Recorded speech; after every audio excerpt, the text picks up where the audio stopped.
Wait, is the Squad. Look, you gotta make the white balance look better, so everybody's good. Bored at work. Unsubscribe right now. We're ready. Subscribe to all these people. Can we off it? Let's go. Yo, he's really rolling too. Let's go. I know he is. Unsubscribe. Nah, don't listen to these fools.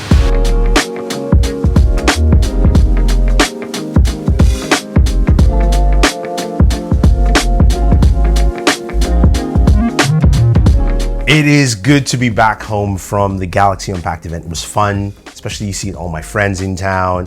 But I love the fact that I have an event in the city that I live, so it means I can come home. Well, okay, actually, I don't live in New York anymore, but it's close by. But we have the Galaxy Z Fold 7 right here. I've got it in blue, it's center. This video is all about a comparison between the Z Fold 7, Z Fold 6, and the Z Fold Special Edition, which is only released in Korea. Now, let's take a look at these devices and just look at what we have here. Now, 3 different colors. I call this Gojo, Yuji, Sukuna. And you understand why in a second. Now, looking at the back of the devices, the first thing you notice are just the camera humps. They kind of look similar, but they are not. You notice on the Z Fold 6 here, as we bring them closer, it's a very tight, rounded camera housing here, oval shape. This is a much larger, and also the rings look larger as well in comparison. And then, that's on the Z Fold 7, and then the Z Fold Special Edition has a more rectangular camera housing with more spacing. It's different there. Now, thickness and sizing is also a big thing. In terms of weight, we start off with that. The Z Fold 6 comes in heaviest at 239 grams. This is a chunky boy, also thick boy. And the Z Fold Special Edition is 236 grams. Now, the Z Fold 7 comes in at 250 grams, much lighter device and also much thinner. Let's just look at the thickness and thinness of these devices. Next to the Z Fold 6, right here, that is how thin this device is. Remember, this is a device most people in the US used last year. It was this thick all around. In comparison, the Z Fold 7, look at this. This is super, super thin. And also you can see the excess width here because the cover displays both have different sizing. On the Z Fold 6, this is 6.3 inches in terms of the cover display, and this is 6.5, much wider and also easier to use, navigate with 2 hands in comparison to something this tighter. So that's also a really big difference right there. Now, when we look at the Special Edition, that is a little bit different. Special Edition also comes in at 6.5 inches. And this is why I say, this is Sukuna and this is Yuji. Makes sense because they're almost one and the same, but not really. This is the same width right here in front for the cover display for both devices. Now, looking at the thickness, this is a huge difference right here.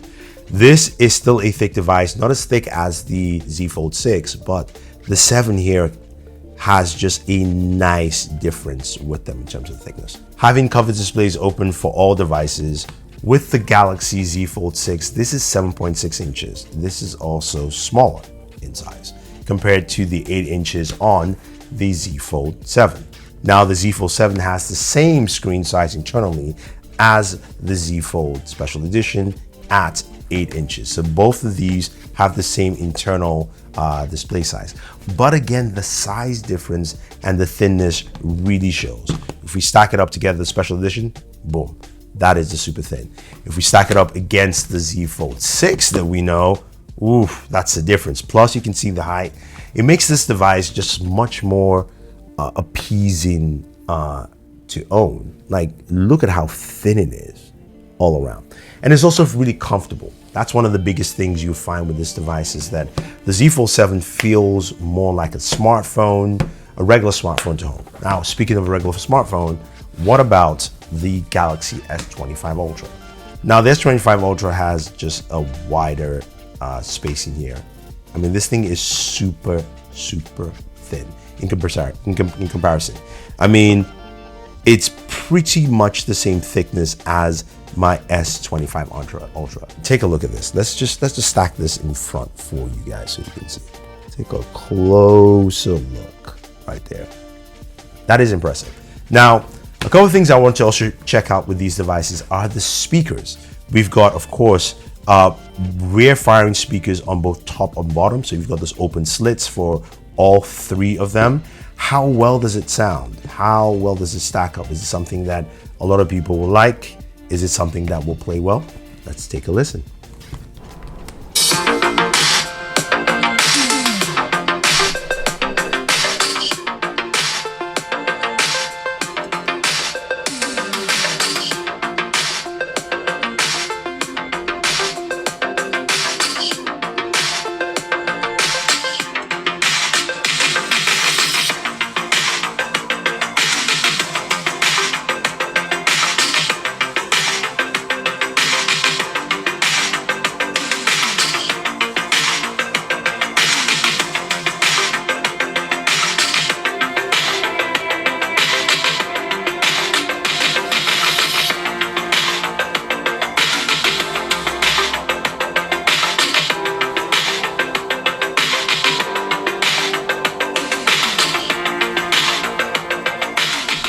Sounded pretty good. Honestly, they kind of all sound the same to me. I think they're pretty much in line. So it means at least you're getting the same speaker levels that you had with the 6, the special edition.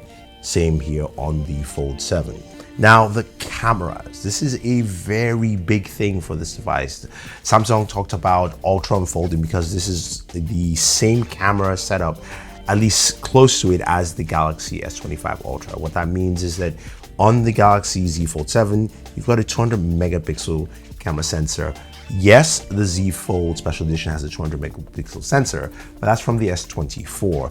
And the Z Fold 6 has a 50 megapixel main sensor here. So this kind of is lacking on the camera specs. And right here, we have two that are kind of similar, but this is closer to what we have in the S25. So thinking of having those kind of camera performances on a device that's this thin in comparison and super light is really, really great. Now I'm going to gush over this device for a little bit.